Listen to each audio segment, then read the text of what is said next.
Ramadan datang sebentar lagi. Akan jadi Ramadan kedua di saat pandemi. Ramadan tahun lalu adalah tempaan keras bagi kita semua. Semoga saja kita dinilai lulus melewatinya ya. Tapi tahun ini bagaimana kita siapkan diri untuk jalani Ramadan? Ibarat sebuah apps, harusnya kita sudah naik level. Berubah menjadi versi lebih canggih. Gak salah jika kita sebut Ramadan 2.0. Karena semestinya kita jauh lebih baik dari Ramadan kemarin. Melompat sekuat tenaga biar gak sama. Melesat semua aspek ibadah kita. Tapi apa cukup kita beribadah pribadi aja? Rasulullah Shallallahu Alaihi Wasallam bersabda, sebaik-baik manusia ialah yang paling bermanfaat untuk manusia. Jadi baik aja nggak cukup. Saatnya kita menjadi sebaik-baiknya manusia, menjadi makhluk yang paling Allah cinta dengan membantu saudara yang tak seberuntung kita. Mau kan? Ramadan 2.0, aksi tanpa batas. Kita gelar sajadah, kita gelar pula karpet merah untuk buka puasa para yatim dan kaum papa. Basuh raga dengan wudhu, basuh pula dahaga saudara yang sangat membutuhkan. Dirikan sholat malam, dirikan pula rumah, naungi mereka yang teraniaya. Hablum minallah, perkuat ibadah pribadi. Hablum minan nas, kencangkan ibadah sosial, bantu saudara. Ramadan 2.0, aksi tanpa batas. Mari undang keberkahan langit dengan aksi makmurkan bumi. Bersama aksi cepat tanggap.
Baik, bismillah. Kita akan segera mulai, Bapak Ibu semuanya. Namun sebelumnya ada satu tayangan video sebelum kita mulai. Silakan.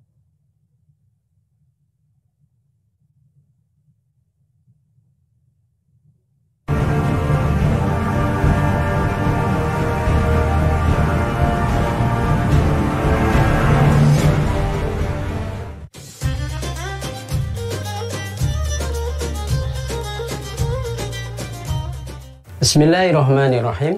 Assalamualaikum warahmatullahi wabarakatuh. Para pemirsa BWI Channel yang dirahmati Allah, alhamdulillah kita memasuki bulan Ramadan 1441 Hijriah ini, bulan yang penuh rahmat, bulan yang penuh maghfirah, bulan yang penuh dengan hal-hal yang membuat kita semua apa-apa yang kita lakukan dilipat gandakan oleh Allah.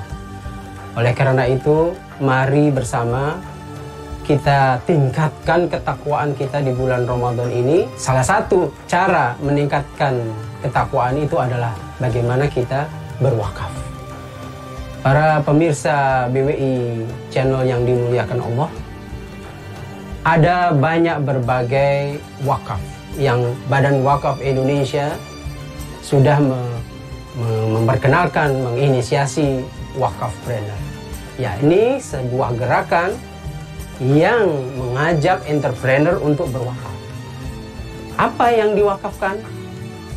Tentunya apa-apa yang bisa diwakafkan sesuai dengan undang-undang, sesuai dengan peraturan yang sudah digariskan oleh negara kita, oleh undang-undang kita, yakni harta benda bergerak dan harta benda tidak bergerak, atau juga harta benda atau wakaf uang.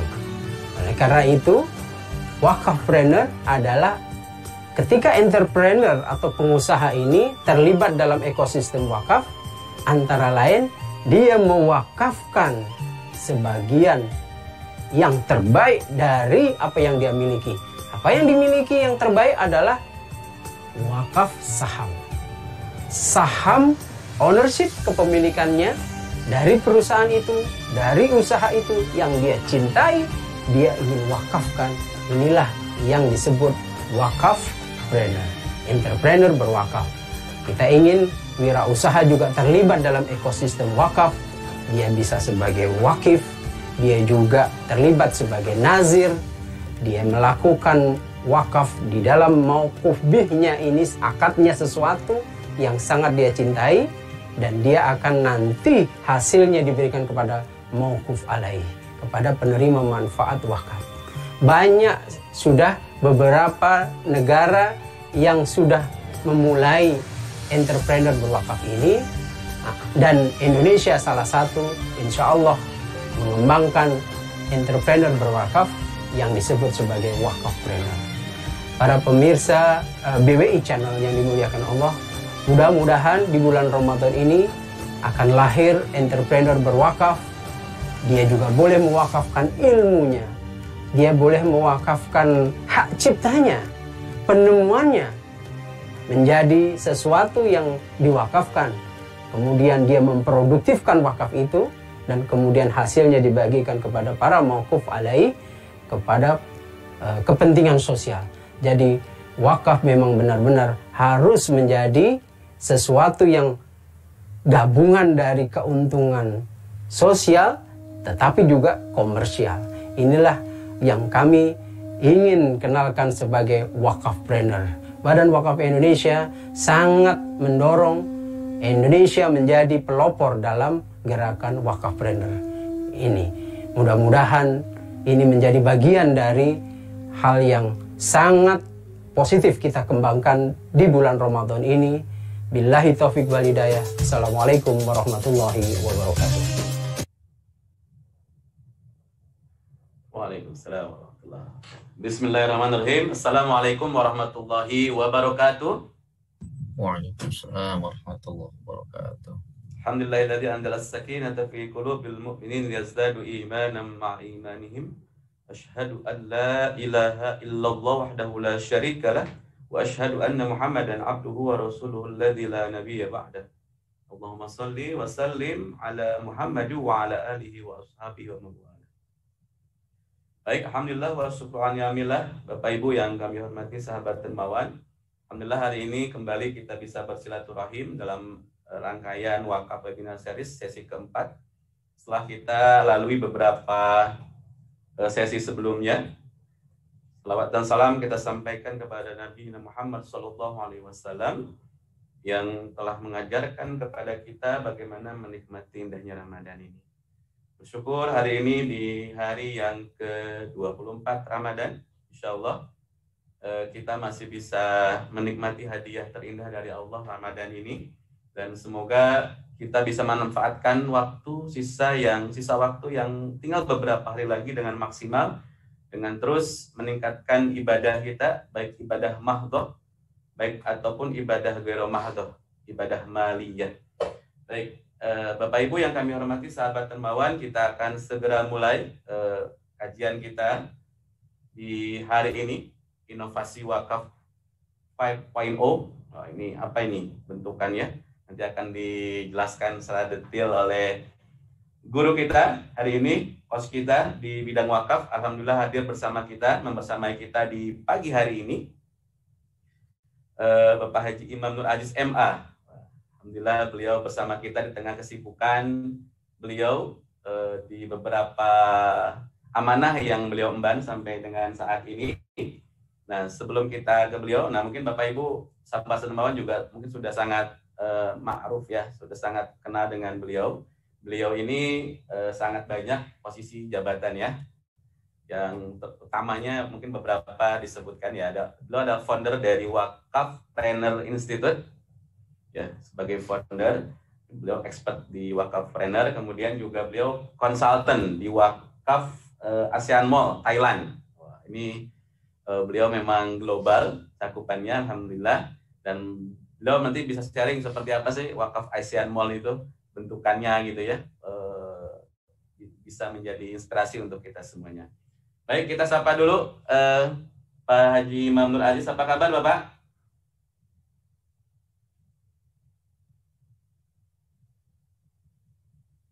Apa Bapak? Iya. Bismillahirrahmanirrahim. Alhamdulillah baik Mas Hikmat. Terima kasih. Alhamdulillah lebih segar hari ini, lebih di hari yang ke-24 ini.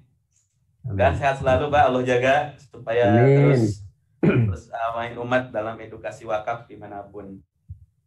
Baik, Bapak Ibu, kita akan segera mulai. Mungkin tafadhol Bapak Haji Imam Nur Aziz untuk memulai mukadimah. Tafadhol. Bismillahirrahmanirrahim. Assalamualaikum warahmatullahi wabarakatuh.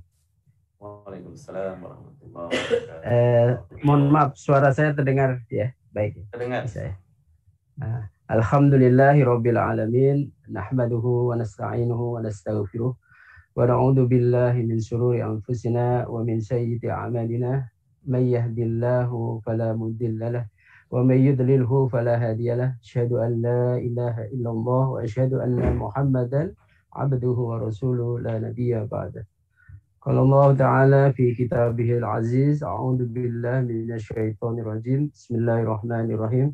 Ya ayyuhalladzina amanu taqullaha wal tanzur nafsum ma qaddamat lighad wattaqullaha innallaha khabirum bima ta'malun.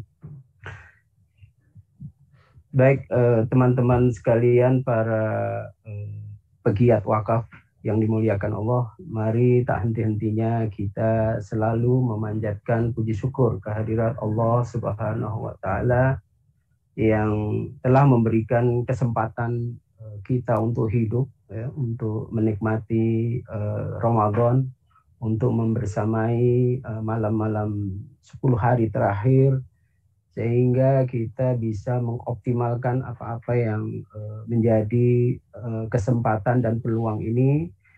Semoga ini bagian dari amal soleh kita tentunya, apalagi kita terlibat dalam aktivitas yang berkaitan dengan ekosistem wakaf. Ini merupakan sebuah nikmat yang tidak semua diberikan kepada manusia, bahkan tidak semua diberikan kepada orang muslim. bahkan tidak semua diberikan kepada orang mukmin. Jadi kami sangat mengapresiasi teman-teman sekalian yang hadir dan terlibat dalam kegiatan pada pagi menjelang siang hari ini. Mudah-mudahan Allah berkahi, Allah kuatkan kita untuk menyelesaikan Ramadan ini dan juga menyelesaikan amanah-amanah yang ada di diri kita semuanya ini, karena ini merupakan salah satu janji saya kemarin. Sempat ya saya mendapatkan nikmat ya, yakni kena pandemi ini, bagian dari COVID-19 ini, dan saya sempat 1 minggu dirawat dan bahkan sempat di ICU beberapa hari, dan saya berterima kasih sekali. Saya sangat bersyukur karena doa teman-teman sekalian yang subhanallah membangkitkan semangat saya untuk kembali hidup dan kemudian menunaikan amanah-amanah yang ada sampai kita nanti semua dipanggil Allah Subhanahu wa taala. Jadi memang sebelum saya kena Covid ini memang sudah pernah berjanji saya untuk diundang dan bersedia hadir menjadi salah satu host di dalam acara ini, dan alhamdulillah Allah akhirnya bisa sampaikan kita ketemu bersama dan sembuh. Mudah-mudahan kita semua tetap sehat, segar, dan bisa menunaikan amanah ini. Baik, memang bicara wakaf 5.0 ini kita harus mau tidak mau melihat beberapa perkembangan wakaf-wakaf yang ada di negara lain, juga termasuk di Indonesia juga tentunya. Dan nanti saya akan share sedikit tentang yang di Patani atau di ASEAN Mall ini, bagaimana skema inovasinya ya, dan yang disebut wakaf inovasi 5.0 ini tentu kalau kita lihat di dalam berbagai literasi masih belum ada atau belum banyak saya karena inovasi 5.0 ini sebenarnya adalah respon terhadap wakaf terhadap revolusi 4.0. Ya, ini adanya kemampuan teknologi yang sudah berkomunikasi dengan teknologi, tidak lagi dengan manusia tetapi secara mesin ya, AI, artificial intelligence, dengan adanya IoT, Internet of Things dan sebagainya ya, dengan kemajuan internet ya, salah satunya juga dengan blockchain dan sebagainya. Maka ini adalah revolusi 4.0 untuk menjawab revolusi IT, berbagai gerakan termasuk di dalamnya wakaf 4.0. Inilah diperlukan 5.0 society sebetulnya. Ya, ini ide dari Perdana Menteri Jepang saat itu, Shinzo Abe, ya, ini bagaimana manusia ini bisa harmoni atau berdampingan dengan teknologi yang kelak dalam revolusi 4.0 ini. Jadi sebetulnya 5.0 society ini atau 5.0 teknologi atau revolusi ini kelak adalah jawaban dari revolusi 4.0 ya. Kita tahu revolusi sebelumnya adalah bagaimana sejak mulai dari masa cocok tanam, mesin uap, dan kemudian ICT atau teknologi mulai berkembang. Nah, kita tidak membahas itu secara khusus dari sisi definisi, teman-teman sekalian. Jadi kita lebih fokus kepada bagaimana sebetulnya kalau disingkat bahwa inovasi wakaf 5.0 ini adalah jawaban atas berbagai persoalan yang terkait dengan kemanusiaan, yakni bahwa wakaf ini bisa menjawab sebagai impact investment, sebetulnya itu sebagai investasi yang membawa dampak positif bagi tujuan-tujuan penyelesaian persoalan-persoalan sosial masyarakat yang ada di dunia ini, yang kalau boleh dibahasakannya adalah sebetulnya bagian dari SDG lah, Sustainable Development Goals. Ya. Jadi memang ke depan kita bicara wakaf ini tidak hanya untuk katakanlah 3M. Selama ini hanya masjid, madrasah, dan makam. Itu kan mungkin 1 or 2.0 revolusi awal begitu. Nah, tetapi kita juga ingin juga melompat tadi kalau ada Ramadan 2.0, maka wakaf ini juga bisa menjadi 3M juga, yakni money make money, ya, ini sebagai bagian dari investment, money make money. Tetapi kita ingin melompat lagi inovasi ini menjadi 5.0, yakni money make money-nya yang berdampak, ya, yang berdampak terhadap sebetulnya kepada tidak hanya mauquf alaih tetapi juga kepada masyarakat secara global, secara umum, bahkan secara global. Sudah mulai ada gerakan-gerakan seperti inovasi wakaf seperti ini, dan kalau teman-teman sekalian terlibat di forum-forum internasional, ya, di IBF misalnya, Islamic Business Finance Network, itu banyak sekali contoh-contoh bagaimana inovasi-inovasi. Mungkin bisa mulai ditampilkan, admin. Ini kebetulan sebelum pandemi saya sempat diundang oleh Global Wakaf Conference. Walaupun ini sudah yang lalu, tetapi menurut saya masih relevan. Bagaimana inovasi dan strategi wakaf ini kita mulai. Ya, kebetulan waktu itu ada 4 pembicara dari Saudi, dari Malaysia, dari UK, dari Cambridge, ya kalau nggak salah. Tetapi pendek sekali, sebatas 10 atau 15 menit, sehingga menurut saya ini masih boleh kita share di sini. Baik, apa saja strategi inovasinya? Ya, kebetulan juga ada 5 langkah kita untuk mencapai strategi atau inovasinya ini. Silakan halaman berikutnya. Jadi di dalam hadis ini kan kita sering ya ini kita bicara wakaf inovasi 4.0 ini tujuannya adalah untuk 3 ini. Baik, karena di dalam hadis ini, jadi yang inovasi ini adalah inovasi pemikirannya dulu, ya, dasar atau landasan berpikirnya dulu. Kita sepakati bahwa di dalam hadis itu yang paling terkenal dan paling kita ingat, idza mata ibnu Adam in qata'a ila min amaluhu ila min salas. Jadi ketika manusia anak Adam ini kotor mati, maka semuanya terputus kecuali 3.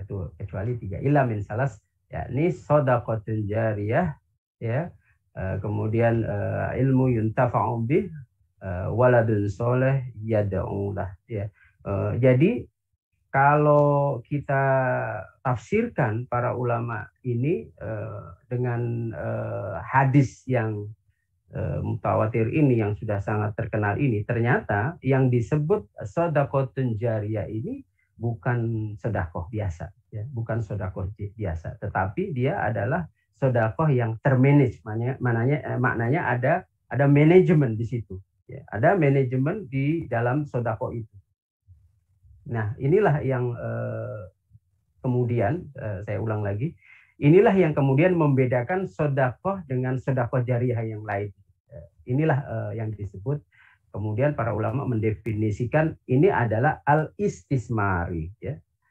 Sedekahun jariyah ini adalah istismari, yakni adalah investment, ya. Al-istismari itu adalah financing. Ini adalah bagian dari bisnis.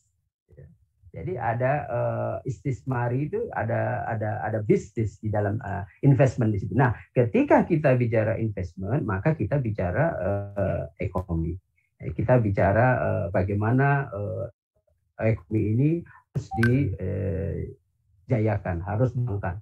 Nah, itulah yang kemudian ketika bicara sedekah jariyah, berarti kita juga bicara inilah wakaf sebetulnya. Nah, makanya di dalam wakaf ini ada aspek-aspek ekonomi, ya. Makanya ada aspek-aspek ekonomi, ya. Nah, inilah sebetulnya penerjemahan dari itu, dari sedekahun jariyah di dalam hadis itu. Maka kita bicara juga soal infrastruktur gitu. Juga bicara infrastruktur karena ekonomi banyak sekali kaitan juga dengan infrastruktur yang harus dibangun gitu. Jadi tidak masjid, makam dan madrasah. Baik, kemudian ilmu yuntafa'u bih. Nah, ilmu yuntafa'u bih ini adalah tentunya adalah kita bicara education. Kita bicara bagaimana ilmu yang bermanfaat kaitannya dengan revolusi industri 4.0 ya, tentunya banyak sekali ilmu yang harus dikuasai, dan ini semuanya memerlukan sebuah gerakan yang terstruktur ya, yang untuk menyelesaikan bagaimana edukasi atau ilmu ini bisa berkembang secara optimal, maksimal untuk kepentingan menyelesaikan persoalan-persoalan yang ada di masyarakat. Nah, baru kemudian hasil dari, kalau tadi ilmu ini boleh dibilang softwarenya, kemudian ekonomi tadi adalah hardware, itu ada gabungan dari tadi ekonomi yang jadi amal jariyah tadi, sedekah jariyah tadi, kemudian ada ilmu yuntafa'u bih sebagai sebagai softwarenya, maka menghasilkan waladun soleh yad'u.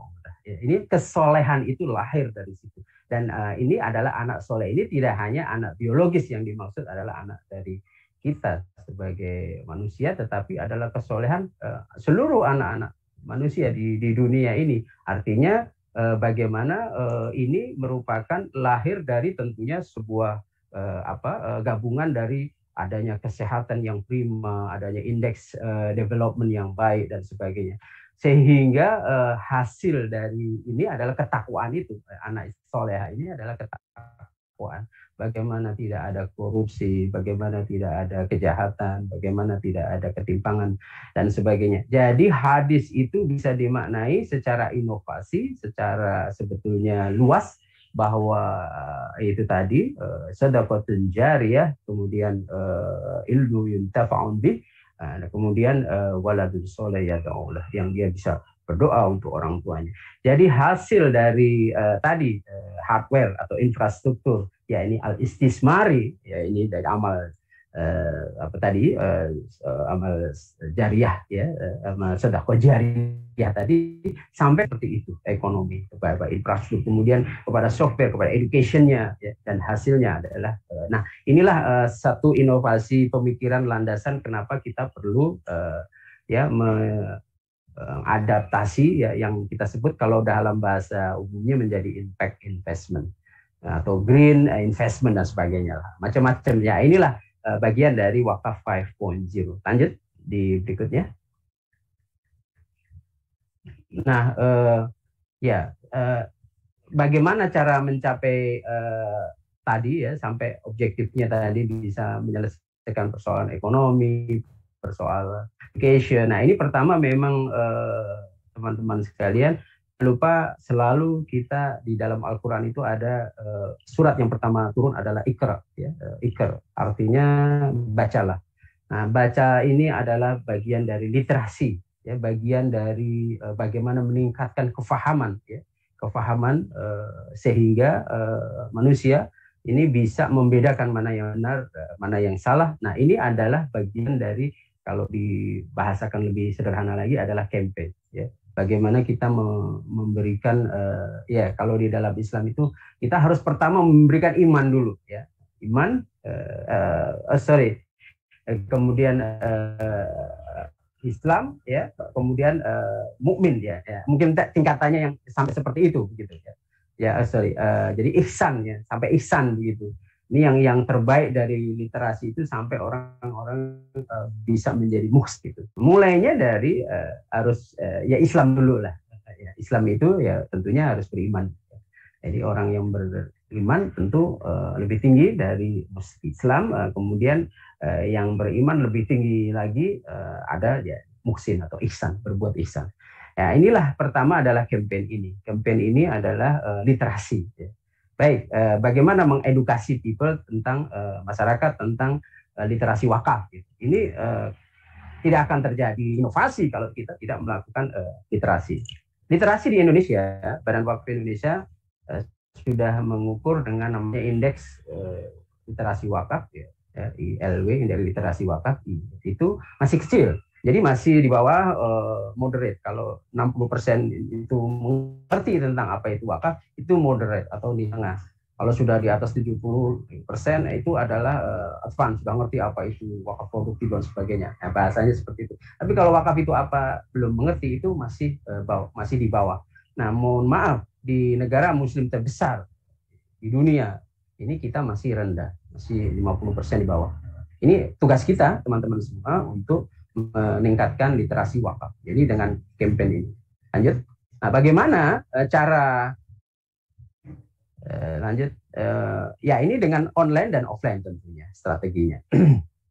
Jadi apa yang kita lakukan pada hari ini, pagi hari ini, jelang siang ini, bagian dari literasi. Apa itu literasi tentang online wakaf ini, dengan Facebook, LinkedIn. LinkedIn ini luar biasa ya, bagus kalau kita optimalkan. Kebetulan saya di situ aktif ya. Kemudian ada podcast, ada wakaf video tadi dari Badan Wakaf Indonesia. Itu beberapa tahun yang lalu saya sempat diminta bicara tentang wakafpreneur apa, kemudian itu campaign kami buat gitu.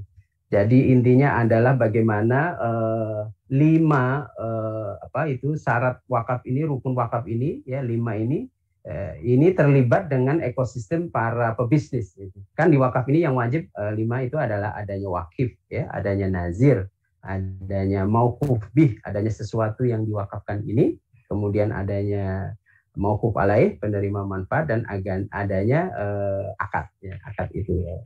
5 inilah yang harus kita literasikan dan kita carikan inovasi-inovasi ke dalam wakaf 5.0 ini. Nanti kita lanjut ya. Kemudian secara offline, ini hari ini ada wakaf di kampus, wakaf seminar, konferensi. Di tengah pandemi tentunya dengan persyaratan prokes dan sebagainya.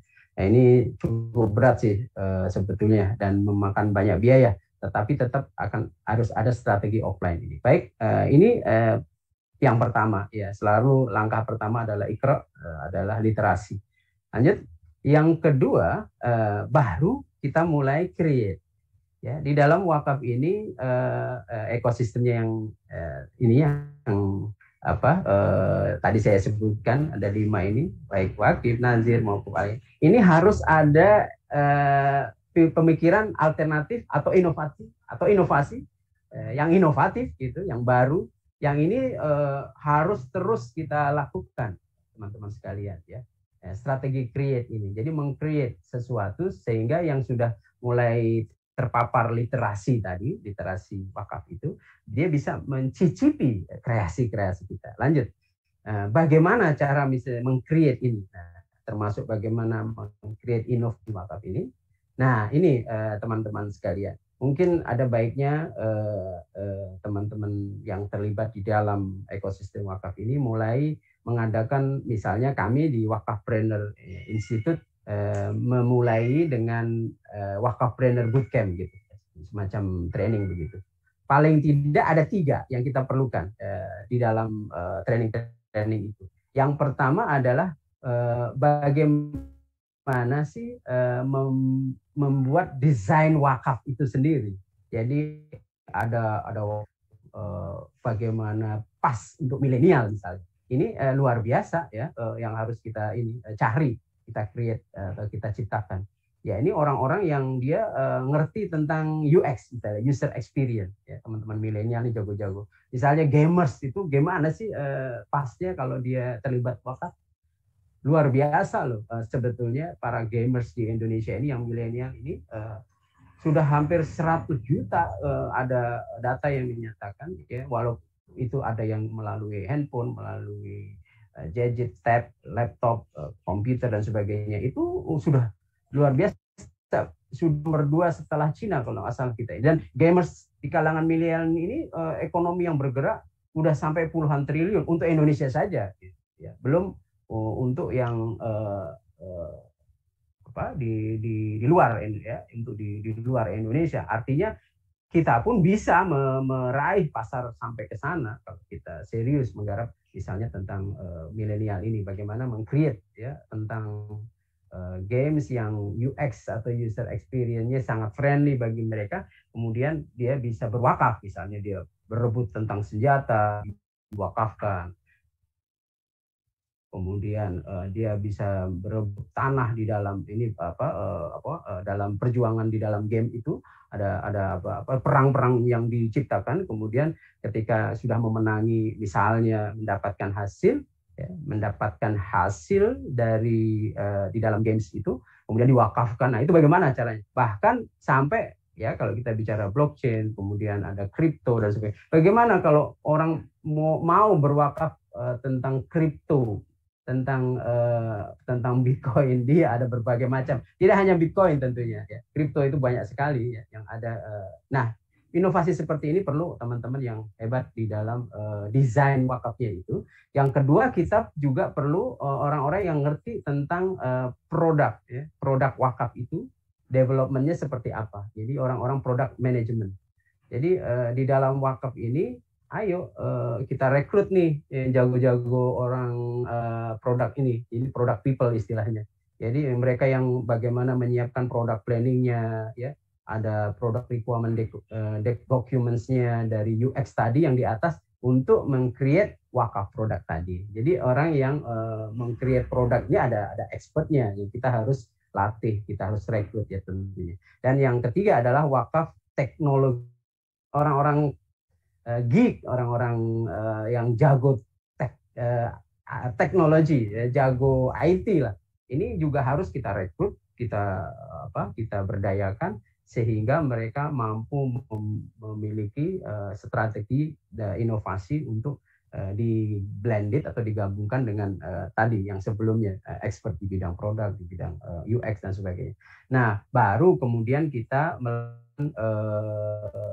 inovasi, ya ini bagaimana melibatkan dengan teknologi blockchain misalnya, dengan yang sekarang Badan Wakaf Indonesia sedang terus kembangkan, ya, adanya super apps ya yang masih dalam pengembangan terus, ya. Kemudian memanfaatkan big data, ya. Big data ini luar biasa kalau kita bisa berdayakan. Ya, sempat kami waktu di Badan Wakaf menciptakan produk namanya wakaf poin gitu. Bagaimana poin-poin kita, spending point kita ketika berbelanja ini kan, ketika di Telkomsel itu kan ada poin Telkomselnya diwakafkan karena tidak terpakai misalnya di akhir Desember ini. Ini luar biasa ya, jumlahnya besar sekali yang tidak kemudian dia tidak tukar ya poin itu. Kalau ini diwakafkan, Masya Allah luar biasa, besar sekali. Saya mendengar sampai 300 miliar ya teman-teman yang boleh dibilang disebut other income ya di dalam poin-poin itu baru Telkomsel saja ya, belum yang misalnya ada di Mandiri, ada di bank-bank BUMN lain, itu hampir semua ketika naik pesawat juga ada mileage point gitu, poinnya bagaimana diwakafkan ketika kita berbelanja. Itu ada namanya spending point, loyalty point ya. Loyalty point ini banyak sekali macam-macam. Hampir semua aplikasi ada. Nah, bagaimana itu bisa diwakafkan gitu, poin-poin itu. Nah, ini perlu satu alat, suatu platform, suatu pendekatan ya dengan big data dan inovasi yang. Nah, yang terakhir ini saya sempat mengusulkan adanya gamification wakaf. Jadi, teman-teman sekalian, wakaf ini kan berat. Isunya ini terlalu besar, terlalu penting kadang. Tetapi bagaimana kalau disampaikan untuk teman-teman yang masih milenial? Nah, ini perlu salah satunya dibuat gamifikasi. Ya, jadi sesuatu yang sulit ini jadi difahami secara fun, secara game. Ya kita hidup ini kan permainan sebetulnya. Bagaimana juga wakaf ini masuk juga ke dalam gamification ini. Jadi orang memahami wakaf ini secara enggak terbebani, ya, secara berat tadi misalnya tentang SDG itu tadi kan berat sebetulnya. Ketika kita bicara strateginya, meng-create-nya ya tidak harus bicara seperti itu. Tidak harus bicara seperti itu. Apa itu impact investment itu kan orang-orang tertentu saja yang memahami. Kita inilah Ya, bagaimana bisa ada gamification tadi di dalam game itu diselipkan, ya. Bahkan ada tim-tim tertentu yang sejak awal memang diniatkan untuk sebetulnya menaikkan literasi wakaf di dalam para gamers, misalnya para gamers gitu, pengguna game itu. Ya, gamification ini bisa menjadi salah satu inovasi wakaf, menurut sekali, ya. Baik, lanjut. Nah, ini adalah strategi meng-create ya tadi. Nah, tentunya harus dilandasi dengan langkah berikutnya, yaitu conversion, ya ini mengubah atau memanage unproductive wakaf yang belum produktif menjadi produktif, menjadi aset wakafnya ini berdaya gitu. Secara sederhana seperti itu, mengkonversi itu seperti itu. Jadi yang banyak sekali potensi-potensi yang sekarang ini di dalam wakaf belum produktif, kita rubah atau kita konversi menjadi produktif, ini merupakan langkah yang juga perlu inovasi-inovasi, ya. Luar biasa. Lanjut, bagaimana langkah konversi ini? Ya, tentunya adalah misalnya non-moving asset ini kan wakaf tidak bergerak. Ini kebetulan presentasi ini kan waktu untuk pakar-pakar wakaf di luar waktu itu di global wakaf, jadi semuanya dalam, mohon maaf, dalam bahasa Inggris ya, tapi mudah dipahami. Kemudian mengkolek ya yang moving, yang bergerak, ya, benda wakaf bergerak ini seperti wakaf link sukuk dan cash wakaf. Nah, ini juga langkah konversi yang inovasi. Jadi saya tadi cerita tentang di ASEAN Mall. ASEAN Mall ini ada 3 pendekatan yang ada. Jadi teman-teman yang ingin, jadi ini tanahnya tanah wakaf. Kebetulan Syekh Ismail Lutfi Japakia, founder dari dan rektor dari Fatoni University ini memiliki impian bagaimana teman-teman di Muslim di Thailand Selatan ini memiliki satu langkah untuk bergerak dengan pembangunan ekonomi yang strategis. Nah, mereka banyak namanya koperasi Islam, koperasi syariah lah kalau di sini, koperasi Islam, karena di sana tidak ada bank Islam waktu itu, ya. Sehingga ada sekitar 40-50 koperasi ini masing-masing membebaskan tanah 1 meter sehingga terkumpul sampai hampir 500 hektar. Nah, kemudian sebagian itu diwakafkan, ya, gabungan koperasi. Nah, diwakafkan sebagian, di atas tanah wakaf itu dibuatlah proyek-proyek wakaf produktif, antara lain mall ASEAN. Ya, bayangkan seperti Tanah Abang lah begitu, tetapi di atas tanah wakaf, dan di atas itu diundang investor. Nah, kebetulan saya salah satu dari perwakilan Indonesia. Kita kurang lebih di mallnya itu 3 hektar gitu, dan karena di sana hampir seluruh penduduk Muslim itu yang 2,5 juta di Yala, Naratiwa, Satun itu, dan Patani sendiri itu mallnya yang ada adalah mall milik katakanlah raja yang Muslim, ya memiliki omset terbesar di Thailand, dari namanya Big C itu kebetulan. Dan disitulah kemudian ada mall sudah dibangun dan alhamdulillah sudah berjalan, sudah dimulai. Nah, ada 3 tadi. Jadi ada yang disebut boleh para investor ini 30 tahun membangun dan kemudian beroperasi, setiap tahun memberikan profit share kepada Madinatus Salam, yayasan yang memiliki atau nazir wakaf di sana. Nah, ini sudah berjalan di ASEAN Mall Patani Thailand ini. Dan 3 pendekatan ini adalah, pertama adalah mereka mengundang para wakif yang disebut cash wakaf. Jadi yang kecil-kecil boleh, yang 100 ringgit, 100 baht, atau kecil-kecil sifatnya. Kalau di kita mungkin 1.000-2.000 rupiah begitu. Kemudian ada, setelah cash wakaf ini adalah wakaf investment. Ada investor-investor yang dia memang ingin berwakaf, mendapatkan akhirat dan juga mendapatkan ulangan, artinya return on investment. Nah ini bolehkan. Nah, yang ketiga adalah investor betul-betul pebisnis. Jadi ada cash wakaf tadi, ya ini bagaimana uang-uang dikumpulkan dari umat ini boleh dia berwakaf, hanya dia mendapatkan pahala akhirat, ya ini disebut wakaf mu'abad, ya wakaf mu'abad dalam akadnya, yang selamanya dia wakafkan selamanya. Ada juga yang wakaf investment, yang wakafnya adalah bagian dari investasi yang disebut istismari dalam hadis tadi. Ya ini dia berwakaf untuk katakanlah sekali boleh nih senilai kurang lebih 15 juta atau 5.000 ringgit. Nah itu kemudian dia mendapatkan setiap tahun kurang lebih 8% hasil dari disewa-sewakannya wakaf. ASEAN Mall tadi kan disewa-sewakan dengan tenan, dengan penyewa-penyewa ini. Nah ini sudah tahun pertama sudah terjadi, kemarin dibagikan 8%.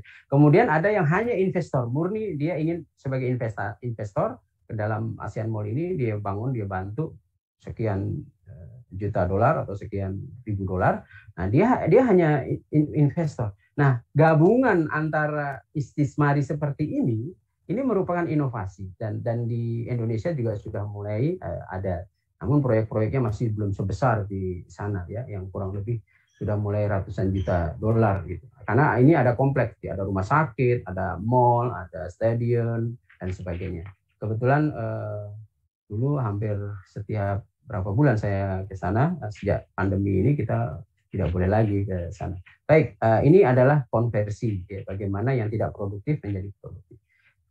Lanjut, yang berikutnya tentunya kompeten, ya, bagaimana nazir itu ya sebagai fund manager harus trusted, ya, harus dipercaya dan kompeten, ya, profesional. Lanjut, bagaimana langkahnya? Nah, ini salah satu yang siang hari ini kita lakukan, menciptakan nazir-nazir ya. Kita harus menciptakan, alhamdulillah sekarang sudah diakui SKKNI-nya ya, SKKNI di nazir wakaf ini oleh Kemenaker ini, Kementerian Tenaga Kerja. Dia harus mengerti wakaf knowledge ya. Wakaf knowledge itu seperti apa sih? Inovasi wakaf itu seperti apa? Nah, ini bagaimana sih menciptakan tadi kreasi wakaf itu tadi, menciptakan itu tadi inkubator ya yang professional organization nazir ya, seperti ada forum wakaf produktif di kita dan sebagainya, asosiasi nazir dan sebagainya. Nah itu bagaimana menciptakan kompetensi di bidang itu, kemudian syariahnya juga, knowledge-nya, financial knowledge tentu. Ini ada teman-teman yang hadir di sini ya, financial knowledge ini penting sekali di kalangan nazir. Kemudian bagaimana branding misalnya ya, teman-teman penyelenggara nih jagonya nih, brandingnya luar biasa tadi ya. Kemudian reportingnya bagaimana, ini perlu kita jadikan ya nazir-nazir itu sebagaimana alhamdulillah di kita di BWI dan Kemenak sudah mulai ada pengakuan ya, apresiasi dengan level-level tertentu. Baik, lanjut, strategi kompeten ini yang terakhir tentunya, yang terakhir adalah comply. Jadi harus bagaimana langkah semua yang kita lakukan dalam inovasi wakaf ini sesuai dengan regulasi yang ada tentunya, baik itu undang-undang ataupun syariah. Ya. Lanjut, terakhir ini, ini adalah bagaimana legalnya, bagaimana registrasinya, bagaimana kelak nanti. Tapi alhamdulillah sih sekarang ini wakaf ini belum link dengan pajak ya, sementara ini belum banyak. Nanti kalau udah ada makin harus kita atur juga bagaimana comply dengan semua aturan yang ada, dengan aturan BWI ya, ada peraturan BWI, peraturan Kemenak ya, peraturan undang-undang wakaf sendiri nomor 41 tahun 2004. Baik, lanjut. Nah, ini udah mulai akhir kita mungkin ini contoh startup company yang kebetulan saya terlibat salah satu mentor lah di dalam ini. Ya, mereka mengembangkan parfum berdasarkan karakter golongan darah, tanggal lahir si user, atau jadi mereka alhamdulillah ini sudah 1 juta pelanggan ya. Dia melalui IG dan namanya Parfum GWE, Global Wakaf Entrepreneur GWE. Ini contoh saja kreasi-kreasi inovasi wakaf. Lanjut, ini mereka sudah mewakafkan, bahkan mewakafkan hak ciptanya, bagaimana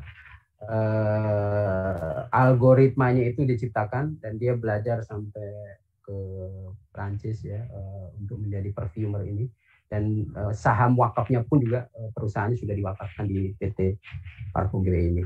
Kebetulan ini baru belajar, nah itu bagus Wijaya. Lanjut, ini contoh bagaimana dia menjalankan wakaf produktif itu.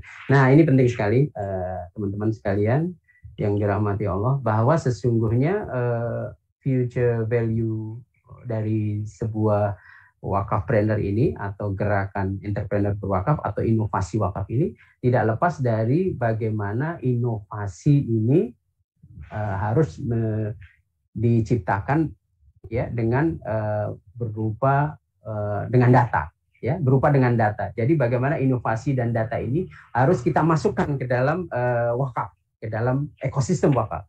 Intinya begitu, bagaimana menciptakan nilai di dalam wakaf ini. Kalau nilai atau kebermanfaatan di dalam berwakaf itu, yang kreasi wakaf ini harus ada inovasi, yang ini harus inovasinya paling tidak ya di tadi ya di dalam 5 rukun wakaf itu ya, ada di sisi mauquf alaihnya juga harus inovatif, kemudian di wakifnya, nazirnya, dan juga government society, perundangan yang ada. Ini harus ada inovasi, dan kemudian ini harus dipersonalisasi.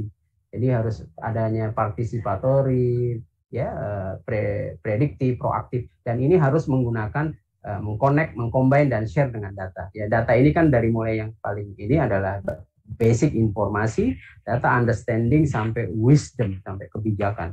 Kebijakan itu adalah bagian dari lahir dari data.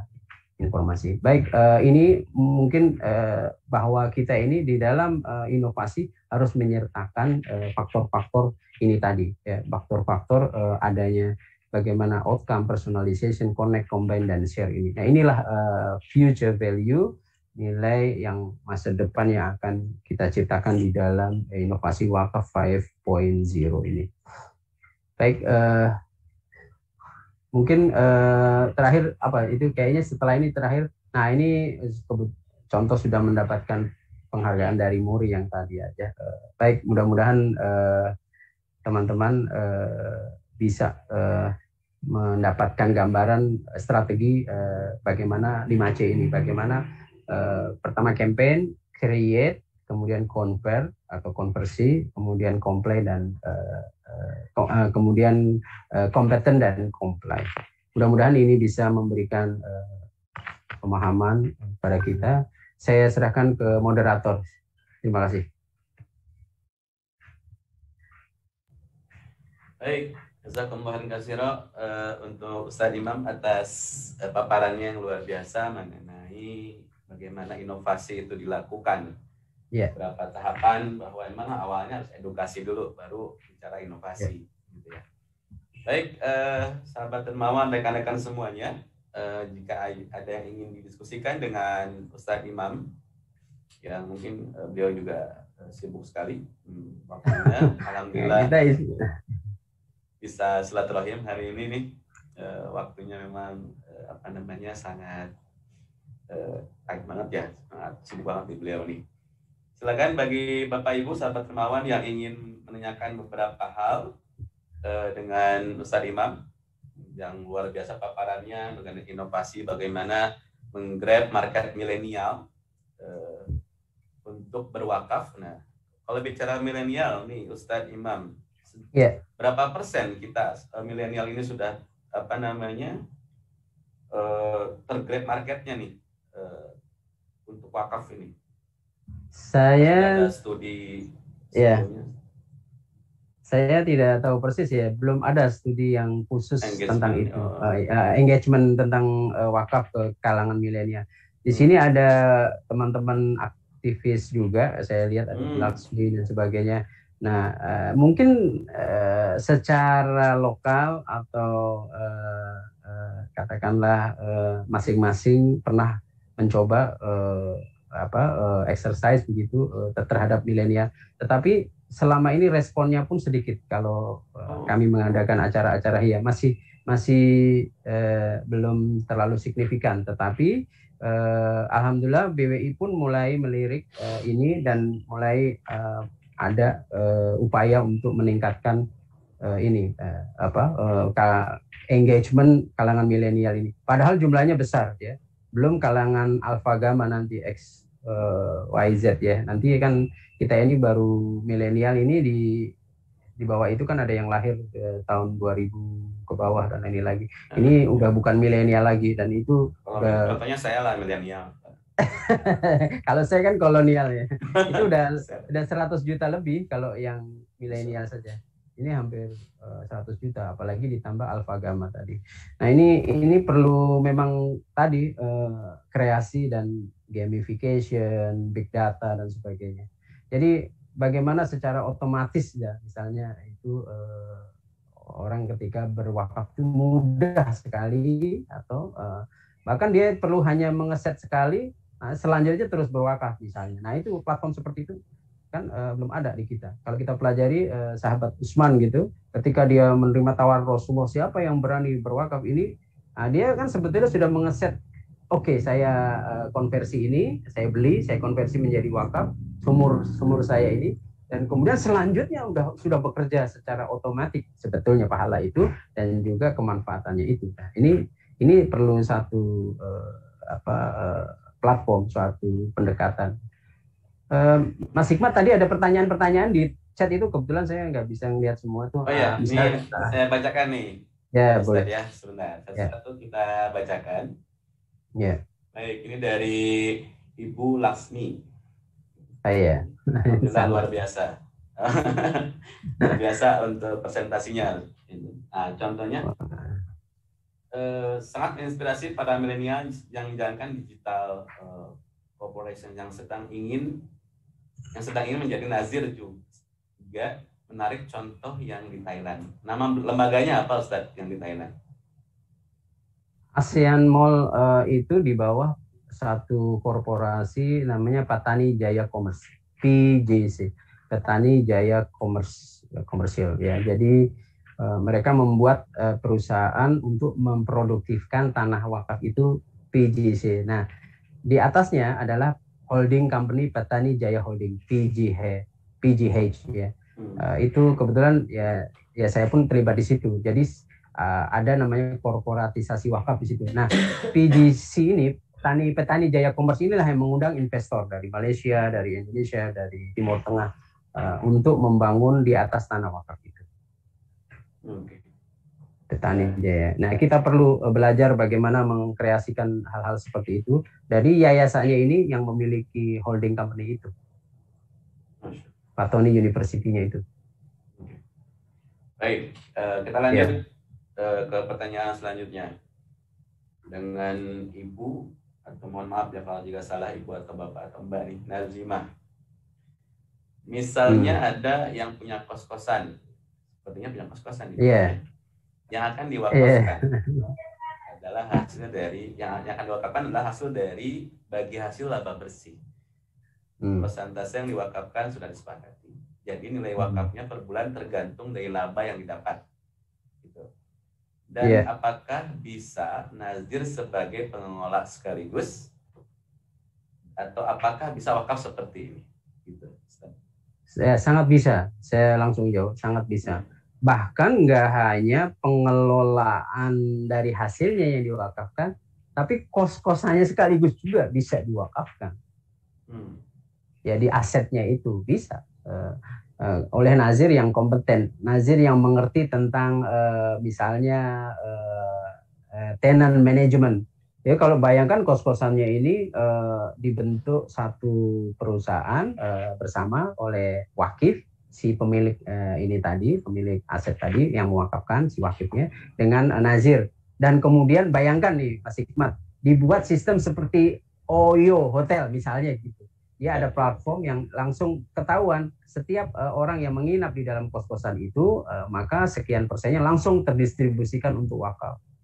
Jadi, dan ini bisa dikopi pas atau diduplikasi ke kos-kosan lain yang ingin terlibat dalam ekosistem wakaf. Jadi kreasi seperti ini yang bisa signifikan pengaruhnya. Kalau kita bisa ciptakan sistem atau platform yang kemudian mudah, ya, orang ketika kamu menginap di katakanlah rental house, guest house yang wakaf, gitu, maka kamu dapat poin sekian. Nah, poinnya juga bisa diwakafkan langsung ketika di dalam akad sewanya itu ada sekian yang menjadi wakaf. Apakah nazir boleh? Ya boleh. Memang nazir ini adalah harus bisnis, harus mengerti komersial, dan boleh menikmati profitnya itu. Boleh sekali. Ya, kalau dalam undang-undang kan memang 10%.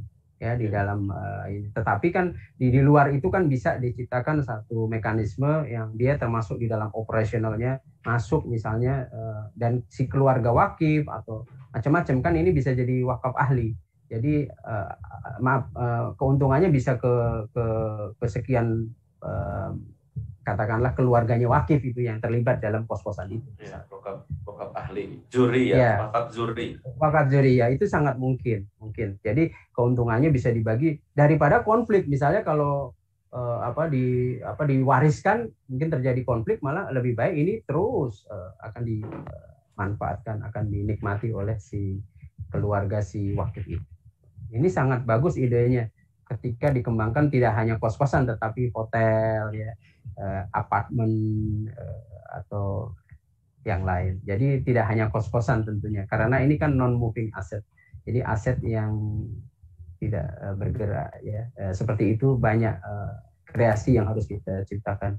Nah, ini misalnya Pak Adit nih yang hadir, Pak Aditya dari Repower, dia akan mengembangkan satu sekolah sekaligus apartemen yang ini skemanya dengan wakaf itu di atas tanah komersial gitu. Malah bisa sebaliknya.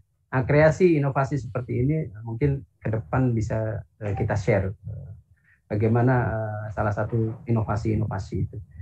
Tidak harus di atas tanah wakaf, tentunya, tetapi skemanya wakaf, yakni nazir-nazir yang membiayai menjadi katakanlah 30 tahun, nanti BOT, Bill Operate Transfer dan sebagainya. Pilihan-pilihan seperti itu bisa. Ada pertanyaan lagi? Masih banyak, masih ada. Silakan. Baik, itu ya. Jadi Mbak Nazimah silakan kos-kosannya diwakafkan. Ya.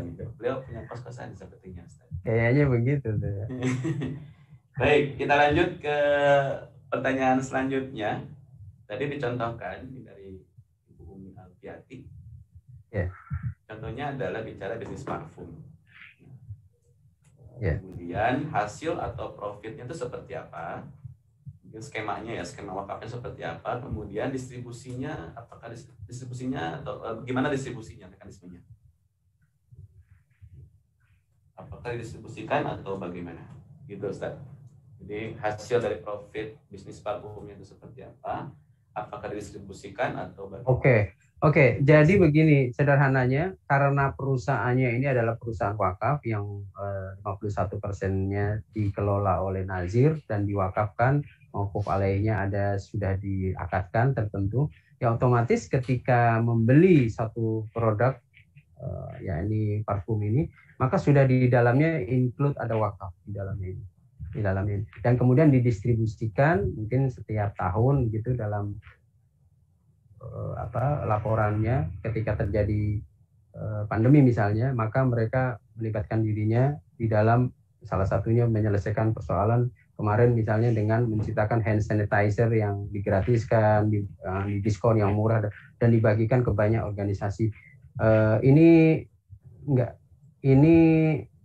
merupakan satu langkah yang terbuka, artinya tidak ada standar yang baku. Didistribusikannya ya seperti itu, dikembalikan dalam bentuk jasa atau servis, atau juga dalam bentuk barang tadi, hand sanitizer yang murah, bisa yang terjadi kemarin seperti itu, dan banyak inovasi-inovasi lain. Masker juga kemarin mereka buat untuk diperbantukan. Jadi seperti itu.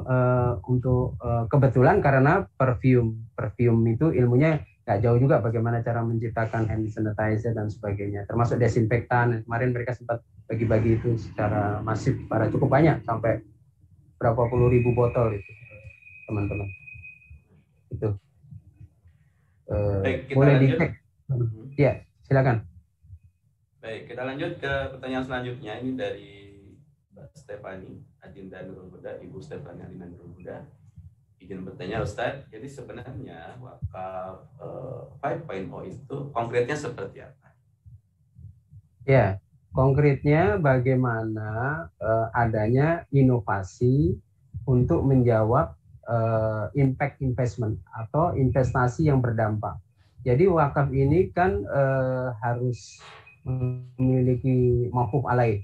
Jadi kalau wakaf tidak ada mauquf alaih maka tidak terjadi wakafnya. Nah, semakin besar wakaf ini bisa memberikan dampak, maka itu bentuk dari inovasi wakaf 5.0 ini. Dan menurut saya ketika terjadi pelibatan ini dengan teknologi yang melewati tadi atau sudah 4.0 sebetulnya, maka itu terjadi wakaf 5.0 sebetulnya. Konkretnya seperti apa ya? Seperti tadilah wakaf yang di ASEAN Mall itu sebetulnya sudah mulai ya masyarakat sekitar yang di Patani itu yang 2,3 juta penduduknya itu sekarang tidak perlu ke mall yang milik Muslim yang tadinya hanya itu. Kemudian pelapak atau tenannya yang menyewa itu sekarang, dulu orang-orang di Thailand itu suka kayak pasar malam gitu di pinggir-pinggir jalan gitu. Sekarang masuk di mall dan meningkat, UKM-nya menjadi lebih rapi, lebih bersih, lebih bagus. Nah, itu konkret berdampak kepada para penyewanya ini, dan yang beli pun sekarang ada permainan di dalam, anak-anak, ibu-ibu semua merasa lebih nyaman ya. Walaupun ini hanya 1,5 tingkat, jadi jangan dibayangkan mallnya itu yang bertingkat-tingkat. Kalau di sana tanahnya masih ini sih ya, masih luas gitu, sehingga sebuah mall 3 hektar itu sudah cukup besar ya. 1 hektar sendiri 1,5 lantai. Jadi ini konkret sudah terjadi ya. Seperti parfum tadi, alhamdulillah dari perusahaan satu GWE tadi, Global Wakaf Entrepreneur, parfum GWE. Kemudian lahir ada parfum FAT, kemudian parfum Signature. Anak-anak perusahaannya inilah lahir dari holding yang tadinya hanya parfum GWE tadi. Jadi ini konkretnya perusahaan ini kemudian melahirkan banyak anak-anak perusahaan berbasis wakaf. Nah, ini bentuk salah satu wakafpreneur sebetulnya, entrepreneur yang kemudian terlibat dalam wakaf. Terlibat itu bisa dia sebagai wakil, bahkan sebagai nazir, dan dia boleh saja mungkin sebagian adalah hasilnya kepada mauquf alaih atau penerima manfaat kepada startup yang lain yang dia bantu gitu. Jadi konkretnya seperti itu, mudah-mudahan bisa dipahami Mbak Stefani ya. Itu Mas Hikmat. Baik, baik Bapak Ibu yang kami hormati, sahabat dermawan, silakan jika ada yang ingin ditanyakan kembali kepada Ustadz, karena ini waktunya juga terbatas, beliau dengan kesibukannya. Silakan jika ada yang ingin mungkin diskusi langsung juga boleh, tinggal dinyalakan saja audionya masing-masing untuk memberikan tanggapan atau mungkin sharing juga inovasi-inovasi yang sudah dilakukan oleh Bapak Ibu yang mungkin tadi sampaikan oleh dari mungkin dari silakan dari Bapak Ibu yang ingin sharing dengan inovasi yang sudah dilakukan. Nah, bicara tadi Ustadz bicara wakaf yang gamification dan sebagainya. Sebenarnya sudah ada yang mengaplikasikan atau memang baru konsep atau gimana Ustadz? Kalau lihat dari inovasi sudah ada ya? Sudah ada. Sekarang sudah ada, bahkan kalau teman-teman mau berwakaf kripto, misalnya punya Bitcoin, satu Bitcoin ini dengan 850 juta. Kalau dirupiahkan, itu bagaimana diwakafkannya? Gimana caranya? Ini sudah ada di namanya di beberapa platform di luar sih kebetulannya. Terus kemudian bagaimana berwakaf ini cukup sekali di set gitu. Sekali di set. Saya mau setiap hari berwakaf 1 sen misalnya. Kemudian dicatat dalam blockchain. Blockchain ini kan transparan semua ya. Nah, ini bisa dilakukan. Nah, kita di Indonesia harus ke sana arahnya. Ya, tanah-tanah wakaf saja di kita masih banyak yang masih secara baik terdata. Ini yang aset benda tidak bergerak, belum lagi yang bergerak seperti uang, ya, saham dan sebagainya. Nah ini sudah mulai ada beberapa startup. Ya kalau yang tadi ini semangat dari teman-teman yang parfum tadi itu kan paling tidak dia ingin perusahaannya ingin diwakafkan sahamnya itu boleh. Ini barusan ada yang menghubungi saya ingin membuat film wakaf. Apa film wakaf ini? Ada pelibatan unsur-unsur wakaf di dalam itu. Nah, ini namanya Hijaiyah Cinta ya. Ini mohon dukungan nih ya. Ini mereka mau sebagian nanti akan diwakafkan dan akan bahkan ingin perusahaannya nanti ketika dengan hasil wakaf ini di IPO-kan misalnya. Nah, ini kan luar biasa ya, ada korporatisasi. Jadi perbedaan wakaf 5.0 ini ada selain dampak ya ada korporatisasi, ada mohon maaf ada sharing profit di situ, ada sharing saham. Nah inilah beda 5.0 ini. Inovasi seperti ini yang menurut saya sangat diperlukan ya.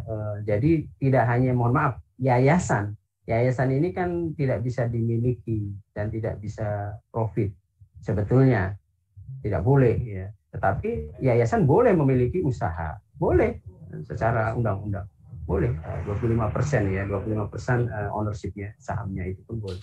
Tapi kan ini bisa bisa diatur bagaimana lebih aman dan sebagainya. Sebagaimana di Thailand juga begitu.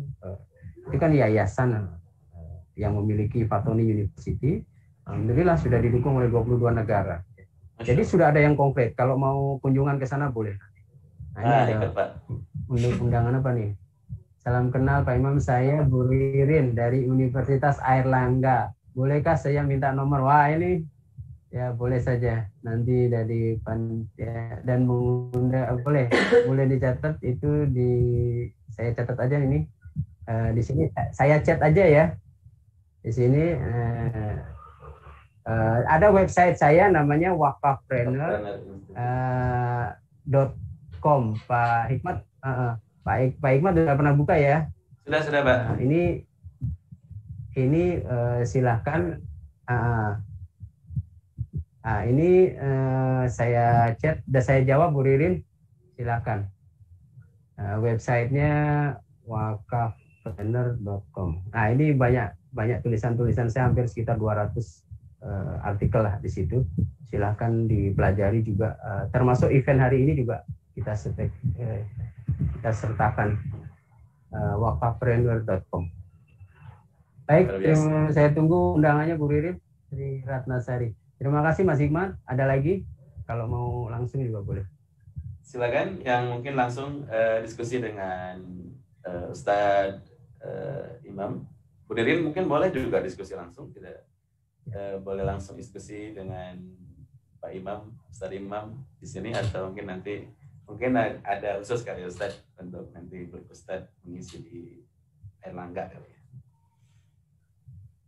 Baik. Amin. Nggak apa-apa. Kita siap.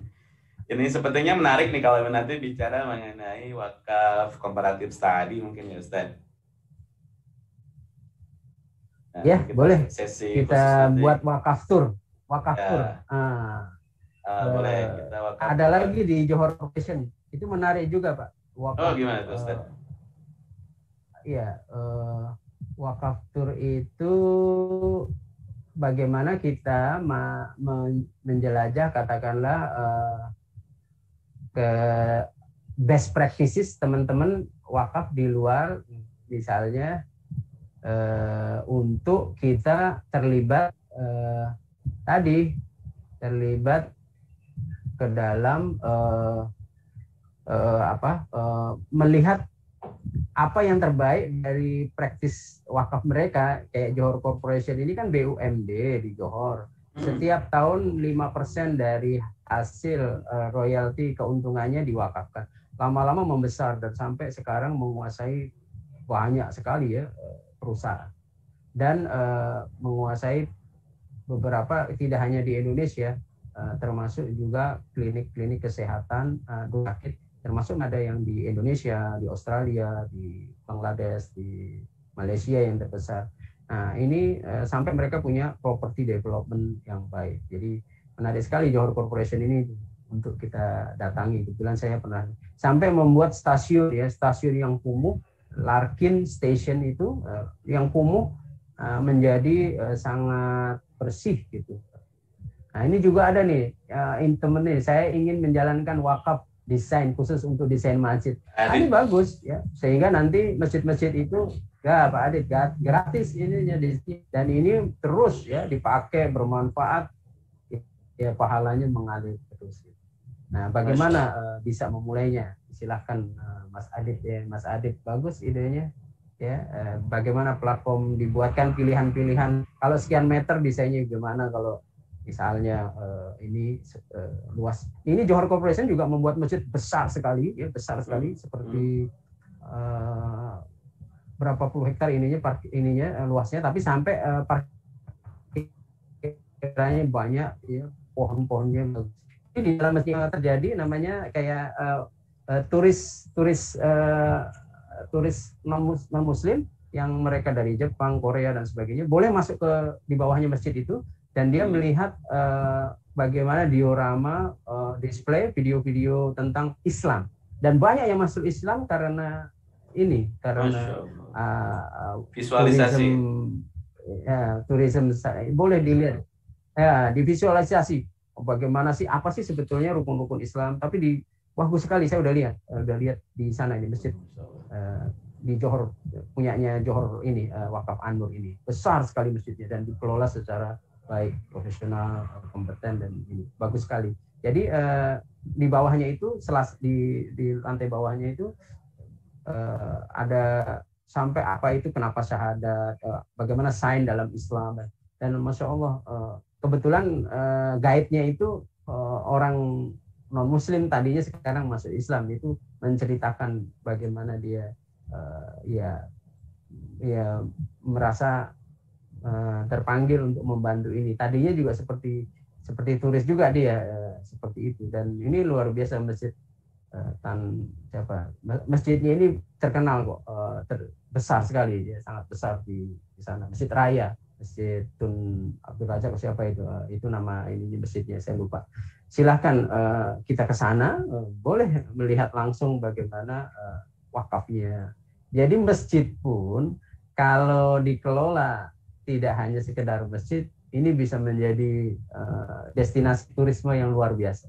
Betul, ya seperti di Singapura juga gitu. Jadi boleh ada tempat tertentu yang orang harus pakai kerudung, harus pakai ini. Orang-orang turis itu yang tadinya pakai pakaian asal ya harus pakai itu, pakai jubah itu, yang perempuan boleh, yang laki juga harus pakai ini, sopan. Nah, ini sampai di batas tertentu boleh gitu. Nah, kenapa kita tidak buat seperti itu? Misalnya saya sempat ngobrol tuh di masjid kota wisata itu, sempat saya bilang kenapa nggak dibikin wisata masjid gitu, yang di situ benar-benar menunjukkan Islam itu tidak seperti yang dibayangkan mereka gitu. Dan banyak akhirnya masuk Islam dari di Masjid An-Nur ya, di Wakaf An-Nur Johor. Silahkan di Google juga ada itu. Masya Allah. Contoh-contoh ini. Jadi nggak harus ke Monas tuh nanti. Insya Allah ya, tidak harus ke Monas, tapi ke masjid mana yang kita jadikan tempat wisata sekaligus juga nyaman untuk mendapatkan ilmu pengetahuan dan sebagainya. Masya Allah. Itu Mas. Mudah-mudahan ada lagi nggak itu pertanyaan? Maaf. Sepertinya yang chat di kolom chat sih belum ada lagi, Ustaz. Mungkin dari Bapak Ibu yang hadir, ini saya yang hadir sepertinya para para decision maker sepertinya yang datang ini. Jadi silakan bagi Bapak Ibu yang ingin sharing atau apa yang ingin sampaikan, diskusikan dengan Ustaz Imam. Karena waktunya juga ini sudah jam 11:30 lewat sedikit nih. Jadi tadi menarik sih mengenai wakaf komparatif study yang mengenai tour itu. Mungkin kapan-kapan kita diskusi itu lebih dalam, mungkin bisa satu sesi khusus lah kita bahas itu, Ustaz. Nanti kita diskusi secara ini dulu intens ya. Baik, karena waktu sudah 11:30 lebih, yang mungkin persiapan juga bagi Bapak Ibu yang ke masjid sholat zuhur. Sebagai penutup, Ustaz Imam, silakan mungkin ada beberapa hal yang ingin juga disampaikan sebagai closing statement. Tafadhol Ustaz. Ya, baik Bapak Ibu sekalian, sahabat dermawan yang dimuliakan Allah, para pegiat wakaf, teman-teman semua, sahabat-sahabat saya, mari kita optimalkan sisa Ramadan kita ini dengan amal-amal yang disunnahkan, namun juga kita bisa merencanakan mulai dari sekarang agar bagaimana memajukan wakaf ini menjadi agenda bersama, sehingga masing-masing kita ini bisa mulai terlibat di dalam wakaf 5.0 ini, yang intinya adalah berdampak kepada masyarakat luas. Dan ini menggunakan beberapa pendekatan yang sifatnya kolaborasi, yang ko-kreasi, sehingga menciptakan kreasi-kreasi bersama. Nah, kita akan berjamaah bersama-sama, bergotong royong bersama mengembangkan wakaf ini, sehingga wakaf ini tidak bisa berdiri sendiri.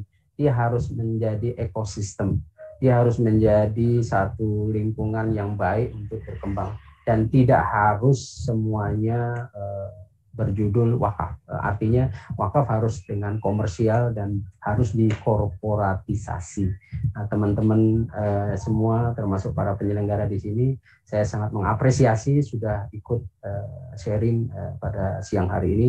Mudah-mudahan Allah berikan kita kekuatan untuk menjalani semua amanah dan rencana kita ini, sehingga wakaf ini menjadi bagian dari yang seperti oksigen ini, seperti yang kita hirup sehari-hari, yang mudah ya, dan ini menjadi menjadi yang otomatis gitu ya, sebagaimana para sahabat itu jalan atau sunnahnya betul, para sahabat itu melakukan wakaf ini sebagai ya jalan perjuangan mereka. Itu mudah-mudahan bagian dari apa yang kita tiru ya, kita jadikan sunnah ya, sunnah ini. Barang siapa yang menghidupkan sunnah, maka dia adalah bagian dari aku atau kaumku. Kebaikan inilah yang harus kita sebarkan. Baik, saya mohon maaf kalau ada kesalahan dari saya. Billahi taufik wa hidayah. Assalamualaikum warahmatullahi wabarakatuh. Waalaikumsalam warahmatullahi wabarakatuh. Alhamdulillah, jazakumullahu khairan katsira Ustaz atas paparannya yang luar biasa. Mudah-mudahan apa yang dicita-citakan kita semuanya, wakaf menjadi lifestyle, wakaf menjadi oksigen, yang orang sangat mudah gitu berwakaf di Indonesia, Allah mudahkan. Dan ini Ramadan juga momentum kita untuk menjadi contoh teladan berwakaf. Mudah-mudahan Ramadan ini kita isi dengan wakaf-wakaf terbaik dari Bapak Ibu semua, sahabat dermawan semua. Dan kami juga kami Global Wakaf sudah memiliki platform digital ya, indonesiadermawan.id. Silakan program-program wakaf kami sudah sangat jelas kami sampaikan di sana.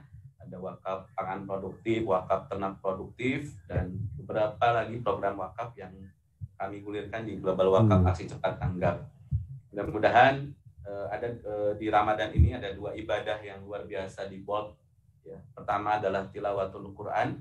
Mudah-mudahan kita juga bisa konsistensi lagi nih di sisa Ramadan ini, karena Rasulullah di Ramadan ini ya beliau sering setiap hari berjumpa dengan malaikat Jibril gitu ya, menyampaikan tilawahnya, murojaah dan sebagainya. Dan satu lagi ibadah yang di bold adalah ibadah maliyah. Rasulullah SAW kan ajwadun nas, paling dermawan dan sangat dermawan ya di bulan Ramadan.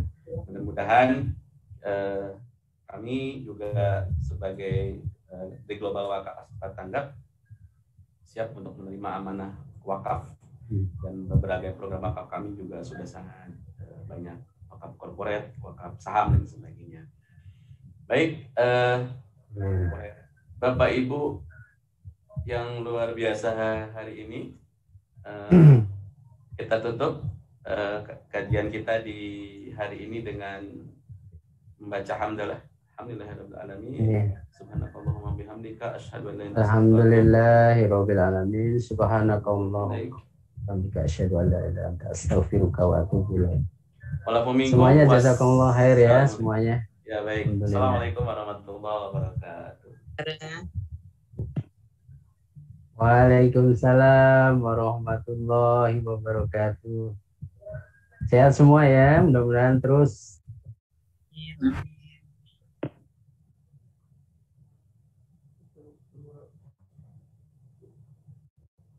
Siapakah Insinyur Salah Atia ini? Mengapa kematian beliau menggemparkan Kairo dengan pemakamannya yang dihadiri lebih dari 1,5 juta orang? Mari kita simak kisah dari Asosiasi Universitas Islam Mesir ini.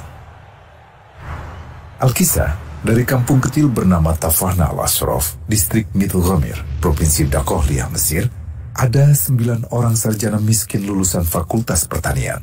Lalu mereka pun sepakat membuat sebuah peternakan unggas, sembari mencari mitra ke-10.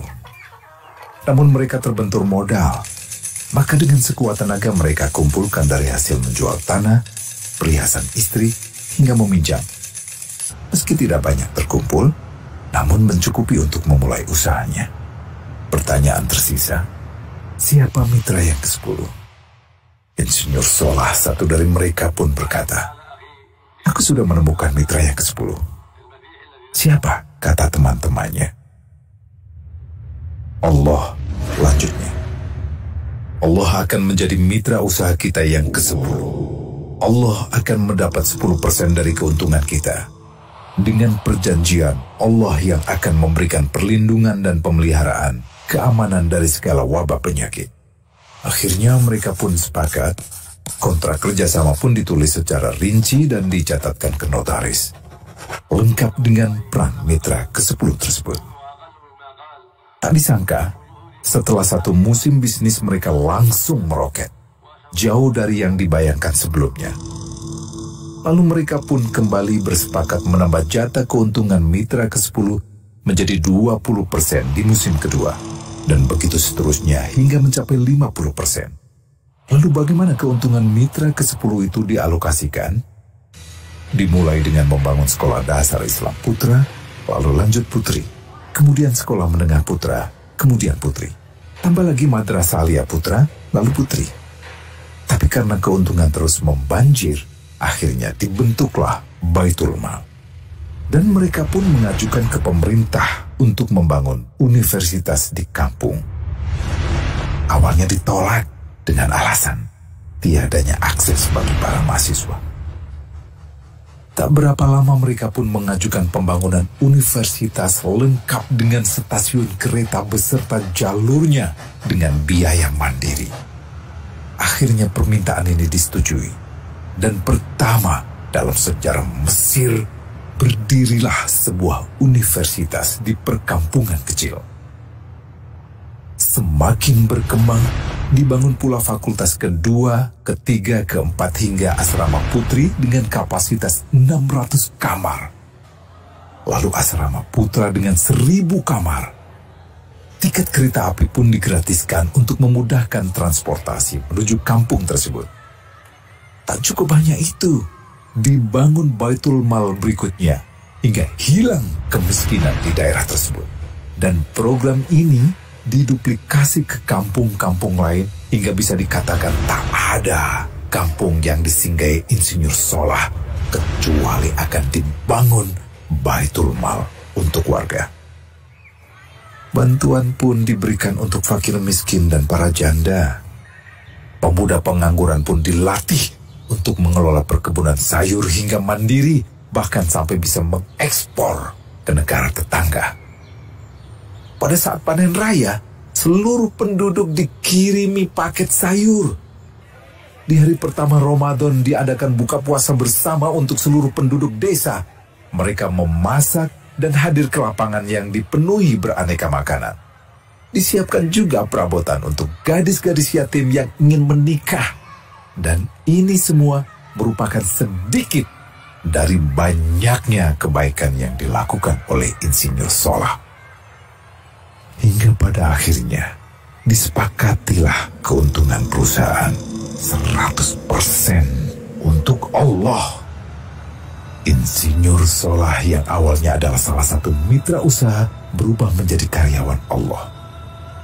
Dia hanya menerima gaji, namun dia memberikan Tuhannya syarat agar membuatnya hanya butuh kepadanya dan hanya meminta kepadanya. Inilah sosok Insinyur Salah Atiyah, aktor utama kisah menakjubkan ini. Keikhlasannya membuat ia sama sekali menolak terkenal di media massa.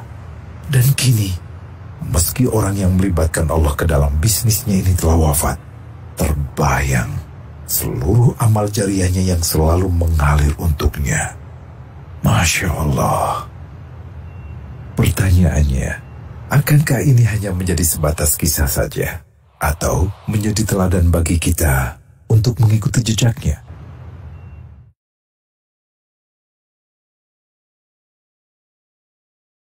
Global Wakaf dari Global Islamic Philanthropy.